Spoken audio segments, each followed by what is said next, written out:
حضرت نے فرمایا کہ علماء بارڈرز پہ جائیں، مورچوں پر جائیں، جہاں جہاں افواج کی حوصلہ افزائی کے لیے۔ علماء کا کہنا یہ ہے کہ یہ آپ کا کام ہے، آپ اسی کے لیے ڈیوٹی کرتے ہو، آپ کرو، ہمیں آپ اس کے لیے مجبور نہیں کرو کہ ہم یہ کام کریں، ہماری دشمنی یہ کیوں بنا رہے ہو؟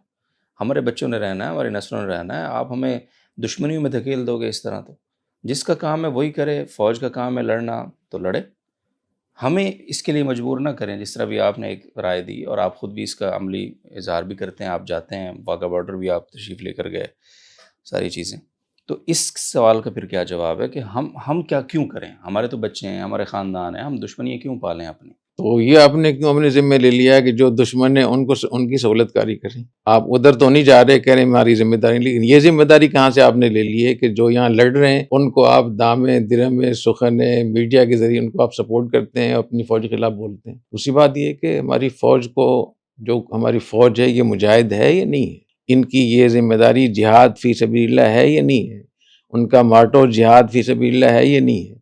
اور جہاد کے لیے جیسے جان سے جہاد کرنا ضروری ہے، مال سے جہاد کرنا ضروری ہے، زبان سے بھی ضروری ہے۔ اور نبی کریم صلی اللہ علیہ وسلم نے کتنی اس کی فضیلت بیان فرمائی ہے کہ جو لوگ مجاہدین کی حوصلہ افزائی کرتے ہیں، ان کی مدد کرتے ہیں، ان کے گھروں کی دیکھ بھال کرتے ہیں، حتیٰ کہ ایک حدیث شریف میں آتا ہے کہ مجاہدین کی جو بیویاں ہوتی ہیں وہ دوسرے لوگوں کا، ان کی حرمت دوسرے لوگوں کی ماؤں کے برابر ہو، تو ان کے گھروں کا ایسے خیال کرنا چاہیے۔ اگر کسی مجاہد یا فوجی کے گھر پہ کوئی بری نظر ڈالتا ہے تو یہ اتنا خطرناک ہے حدیث کی روح سے، ویسے بھی گناہ ہے لیکن اس حوالے سے کہ ان کو ماں کا درجہ دیا گیا۔ اور ان 40 سالوں میں علماء کرام افغانستان نہیں جاتے رہے، معسکرات میں نہیں، وہ کون سا فرض تھا؟ وہ بھی تو جہاد تھا نا۔ تو آپ اس کو تو جہاد سمجھتے ہیں، اور جس فوج نے اتنی بڑا دفاع کیا ہے آپ کا، آپ ان کی وجہ سے مدرسہ چلا رہے ہیں، ان کی وجہ سے خانقاہیں چل رہی ہیں، ان کے خون کی وجہ سے آج پاکستان محفوظ ہے۔ اور یہ جلسے جلوس اور BYC اور دھرنے اور APC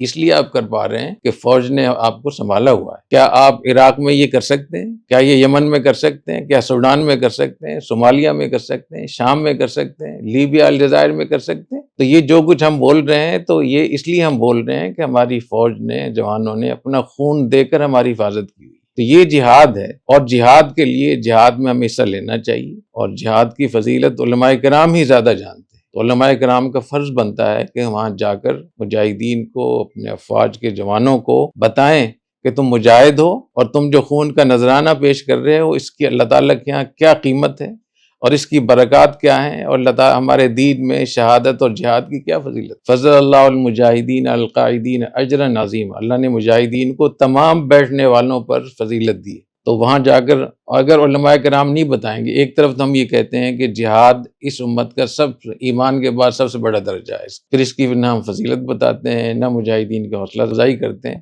بلکہ جو مجاہدین سے لڑ رہے ہیں، جو خوارج ہیں، جو یہود و ہنود کے ایجنڈے پر چل رہے ہیں، جو وہاں سے ڈالر لے کر اس کو منظم کر رہے ہیں، اور ان کو آپ سپورٹ کرتے ہیں، تو یہ تو بہت ہی، میں سمجھتا ہوں، خسرت دنیا والآخرہ ہو جائے۔ جاہدوا باموالکم وانفسکم والسنتکم، حدیث شریف میں آتا ہے کہ اپنے مال سے بھی جہاد، جان سے بھی جہاد کرو، مال سے بھی جہاد کرو، زبان سے بھی جہاد کرو۔